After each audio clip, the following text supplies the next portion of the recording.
আপনি নিশ্চয়ই দেখে থাকবেন যে আমাদের নেতা জনাব তারেক রহমান সাহেব উনি কিন্তু কয়েকদিন আগে উনি কিন্তু বলেছেন আমাদের নেত্রী অসুস্থ হওয়ার মানে হসপিটালে ভর্তি হওয়ার ঠিক আগে আগে উনি কিন্তু বলেছেন এই কাজগুলো হচ্ছে নির্বাচিত সরকারের কাজ, যেটা শামীম পাটোয়ারি বললেন। তো ওই যদি নির্বাচিত প্রতিনিধি, এটা তো কোনো অনির্বাচিত সরকার করতে পারে না, উনি কিন্তু স্পষ্ট বলেছেন। কিন্তু এখন বলে কি স্পষ্ট হলো? বলার মধ্যে আপনি দেখেন, আপনি খেয়াল করেন ঈদের আগে, গত রোজার ঈদের আগে আর সন্ধ্যাবেলা যে প্রধান উপদেষ্টা আম, ঈদের শুভেচ্ছা জানানোর জন্য ভাষণ দিচ্ছিলেন, সেই ভাষণের মধ্যে হঠাৎ করে উনি এটা কিন্তু যোগ দিয়ে ফেলেছিলেন যে হুম। আমাদের পোর্ট দিতে হবে, পোর্ট দিলে অনেক লাভ, এটা আমাদের প্রত্যেকটা জনগণকে বুঝাতে হবে। এবং উনি কিন্তু অনেকগুলো আপনার ভাষণে এই কথাটা টাচ হ্যাঁ, করেছেন, জুলাই আমাদেরকে বোঝাতে ঘোষণাপত্র হবে। বলেন, জুলাই সনদ বলেন, সবখানে এই কথা বলেছেন, বন্দরের কথা। জি, নীলুফার চৌধুরী মনি। জি। তো এই যে এই জায়গাটায় উনি যেটা করেছেন, আমাদের প্রতিবাদ হয়েছে। এখন আমাদের টার্গেট একটাই ছিল যে যত তাড়াতাড়ি সম্ভব যদি একটা নির্বাচিত সরকার আসে, নির্বাচনটা যদি ঠিক মতো হয় সময় মতো, তাহলে নির্বাচিত সরকারই এটার সরকারের মাধ্যমে এটা প্রতিবাদ করবে। এবং আপনি জানেন অনির্বাচিত সরকার কোনো চুক্তি করলে, ডিল করলে সেটা কিন্তু ধুপে টিকে না। তো তখন হয়তো বা বলা যাবে যে এটা তুমি যার সাথে করেছো সে নিজেই তো লিগ্যাল ছিল না, সম্পূর্ণরূপে এটার জন্য লিগ্যাল ছিল না। তো আচ্ছা, তার সেটা মানে হয়তো আপনারা মনে নির্বাচিত করেছে। হলে এই সরকার লিগ্যাল ছিল না, এই প্রশ্নটা তুলবেন? না না, চুক্তি করার জন্য লিগ্যাল ছিল না, আমি এটা বলছি। আপনার এটা তো একটা শর্ত সাপেক্ষ সরকার। এই সরকার চাইলে অনেক কিছু করতে পারে না। এই সরকার হচ্ছে আপদকালীন সরকার, যে দেশের হুম। আপদকালীন অবস্থাটা পার করার জন্য একটা নির্বাচন দেওয়ার জন্য, এবং যেটুকু না হলে না হয় সেটার জন্য এই সরকার। সরকার থাকা অবস্থায় যদি বাজেটের সময় আসে তাহলে বাজেট একটা শর্টকাট বাজেট পেশ করতে হবে, কারণ বাজেট ছাড়া দেশ চলবে না। তার মানে এই না যে বাজেট পেশ করা সরকার মানে সে সবকিছুতেই, চুক্তি থেকে শুরু করে সবকিছুতেই করতে পারবে। এতই যদি করতে পারতো এই সরকার, তাহলে তো ওই যে একজন ছেলেকে আকাশে উড়ে যে তাকে নিয়ে আসলো ব্যবসার জন্য, যে ব্যবসা উড়ায় উড়ায় ব্যবসা নিয়ে আসবে। আপনার এই সামিট, বিজনেস সামিটটা যে করলো এত পয়সা খরচ করে, বিজনেস সামিটের পরে সারা বিশ্বের একটা দেশ কি তার ডাকে সাড়া দিয়ে এখানে পুঁজি লগ্নি করেছে? করে নাই।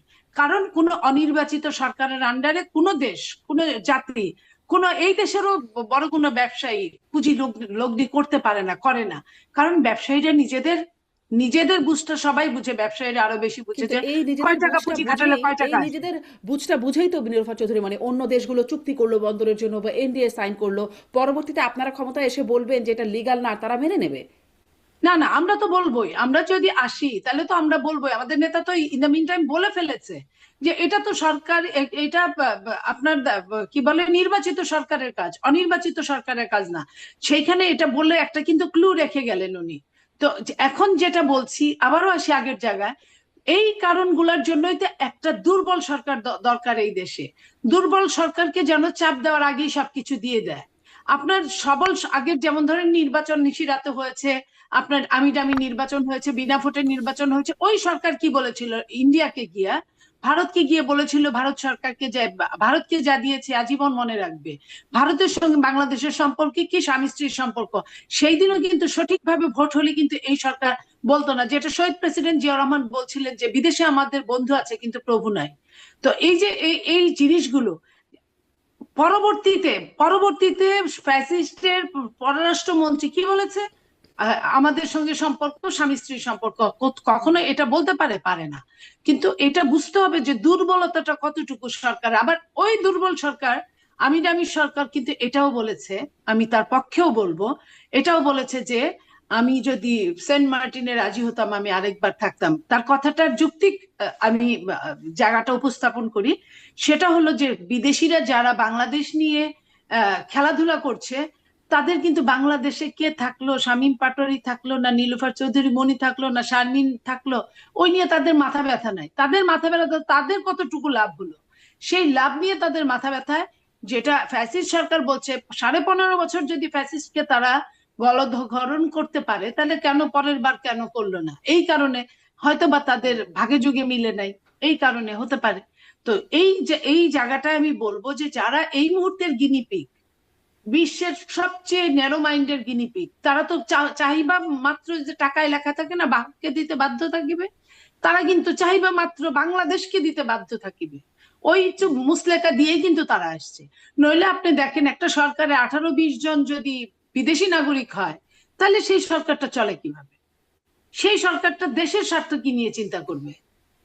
আপনার এরকম একটা মানে মনে করেন যে সমালোচিত সংস্কারকে দেওয়ার পরে এক ধরনের সংস্কারের সিগনেচার হলো, আরেক ধরনের সংস্কার ঘোষিত হলো, এবং গণভোটের জন্য যেই 4টা প্রশ্ন রাখা হয়েছে, সেই 4টা প্রশ্নের একসঙ্গে হ্যাঁ অথবা না দেওয়া কারোর দ্বারাই সম্ভব না।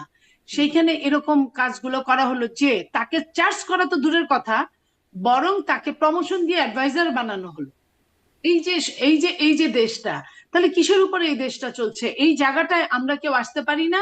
আমরা এই রাজনৈতিক দলগুলো নিজেরা মারামারি কাটাকাটি করি, আমি আমি যাব না, ওকেও যাইতে দিব না, আমি খাবো না, ওকেও খাইতে দিব না, যে কোনো মূল্যে ওকে প্রতিহত করব। হুম। এইসব করে করে কি হচ্ছে? দেশটাই অন্যখানে চলে যাচ্ছে। নিরুপা চৌধুরী, গণভোটের প্রশ্ন যেহেতু আনলেন, এক লাইনে আসলে জানতে চাই, আপনি আসলে গণভোটে আপনাদের অনেক নেতাদেরই আমি এই প্রশ্নটা করেছি এবং তারাও তাদের মতামত দিয়েছেন, একদম হ্যাঁ নাতেই মতামত দিয়েছেন। আপনার কাছেও জানতে চাই, আপনি কি এই গণভোটে হ্যাঁ ভোট দিবেন নাকি না ভোট দিবেন নাকি ভোট দিবেন না? আপনি কি করবেন গণভোটে? আমি এক কথায় যদি আপনি আমাকে জিজ্ঞেস করেন, গণভোটটা হ্যাঁ বা না দেওয়ার মতো অবস্থায় নাই।